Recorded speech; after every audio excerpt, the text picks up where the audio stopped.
जय श्री हरि। धर्म ज्ञान चैनल पर आप सभी का हार्दिक स्वागत है। इस वीडियो में हम कार्तिक मास महात्म्य का 11वां और 12वें अध्याय का श्रवण करेंगे। इससे पहले के अध्याय में हमने जालंधर की उत्पत्ति के बारे में जाना था। इसी कथा को हम आगे चलते हुए 11वें अध्याय की शुरुआत करते हैं। 11वां अध्याय। एक समय जब समुंदर का पुत्र जालंधर अपनी स्त्री वृंदा के सहित असुरों से सम्मानित हो सभा में बैठा था, तभी गुरु शंकराचार्य वहां पहुंचे, जिनके तेज से सब दिशाएं प्रकाशित हो गई। तब गुरु जी को आता देख असुरों सहित सागर पुत्र ने उठकर बड़े आदर से उन्हें प्रणाम किया। तेजस्वी गुरु जी ने सबको आशीर्वाद दिया। फिर उनको एक दिव्य आसन पर बैठाकर सब दैत्य भी यथास्थान पर बैठ गए और सागर पुत्र ने नम्रता से यह प्रश्न किया, हे गुरु जी, राहु का सिर किसने काटा था? आप हमें यह बताइए। इस पर श्री शुक्राचार्य जी ने विरोचन पुत्र हिरण्यकश्यप और उसके धर्मात्मा पुत्र का परिचय देकर देवताओं और असुरों द्वारा समुद्र मंथन की कथा कहकर यह बताया कि जब से अमृत निकला तो उसे देव रूप बनाकर राहु भी पीने बैठ गया। इस पर इंद्र के पक्षपाती भगवान विष्णु ने राहु का सिर काट डाला। यह सुनने के साथ ही जालंधर के नेत्र लाल हो गए। उसने बड़ा क्रोध किया। फिर अपने धमसर नामक दूत को बुलाकर गुरु को कहा हुआ सब वृतांत सुनाया और आज्ञा दी कि तुम शीघ्र ही इंद्रपुरी में जाकर इंद्र को मेरी शरण में लाओ।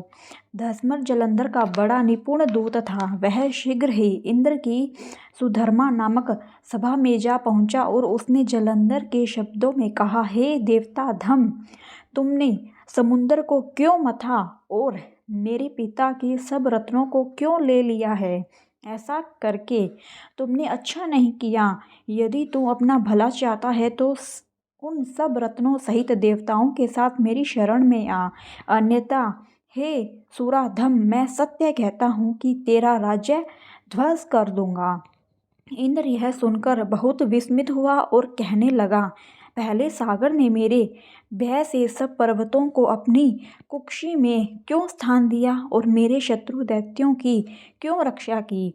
इसी कारण से मैंने उनके सब रत्न हरण किए हैं।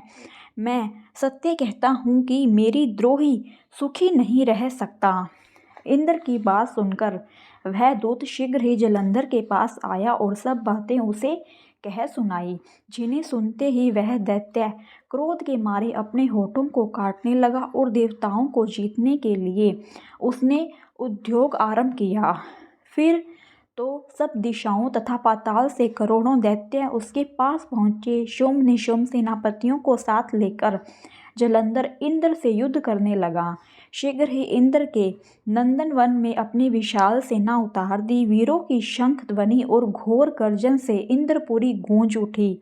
अमरावती छोड़ देवता उनसे युद्ध करने चले। भयानक मार काट हुई। दोनों पक्षों के आचार्य अपने अपने मृतकों को जिलाने लगे। असुरों के आचार्य गुरु शुक्र अपनी मृत संजीवनी विद्या से और देव गुरु बृहस्पति द्रोणागिरी से औषधि लाकर मुर्दों को जिलाते रहे। इस पर जालंधर ने अपने गुरु शुक्राचार्य जी से क्रुद्ध होकर कहा, मेरे हाथ से मरे हुए देवता जी कैसे जाते हैं? जिलाने वाली औषधियाँ तो सब आपके पास ही हैं, फिर यह कैसे संभव है? इस पर श्री शुक्राचार्य जी ने गुरुदेव श्री बृहस्पति जी द्वारा द्रोणगिरी से औषधि लाकर देवताओं को जिलाने की बात कह दी। यह सुनकर जालंधर और भी क्रुद्ध हो गया। श्री शुक्राचार्य जी ने कहा, क्रुद्ध क्यों होते हो?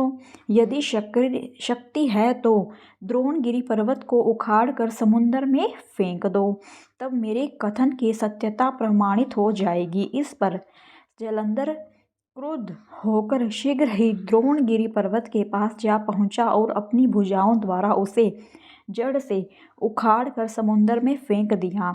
वह शंकर का तेज था, जिसमें जालंधर की कोई विचित्रता नहीं।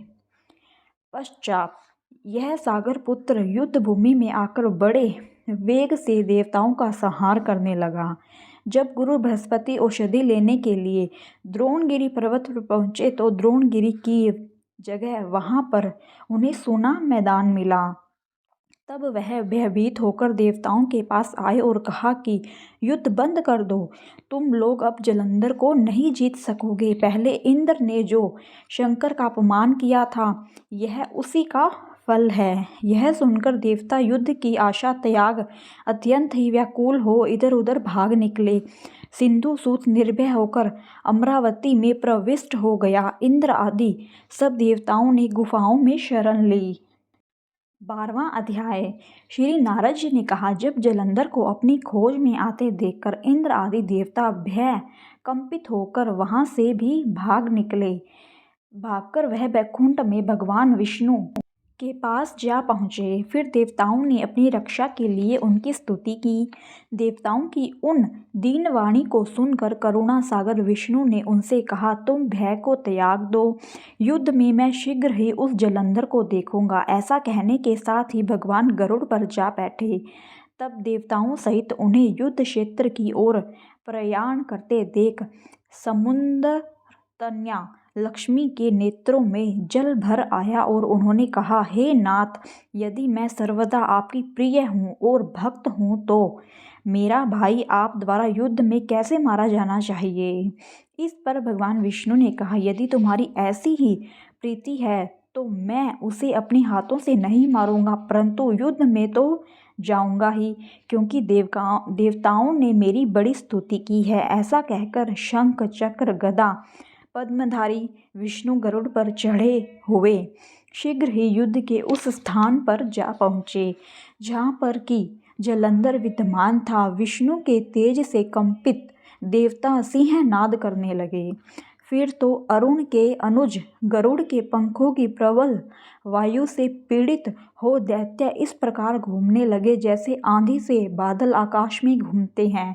तब अपने वीर दैत्यों को पीड़ित होते देख जलंधर ने क्रुद्ध होकर विष्णु को अद्भुत वचन कहकर उन पर कठोर आक्रमण कर दिया। धन्यवाद मित्रों, यह अध्याय यहीं पर समाप्त होता है। आगे की कथा हम 13वें अध्याय में जानेंगे।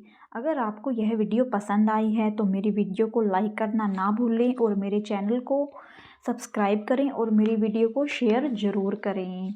और इससे पहले की कथाएं मेरे चैनल पर उपलब्ध है, आप जाकर उनको सुन सकते हैं। कार्तिक मास महात्म्य के सभी अध्याय इसी प्रकार आते रहेंगे। कृपया करके आप सभी इन अध्यायों का श्रवण जरूर करें और मेरे चैनल को और मेरी कथाओं को अपना प्यार दें। जय श्री हरि। कार्तिक मास की बहुत बहुत शुभकामनाएं और दीपावली की शुभकामनाएं। जय श्री हरि।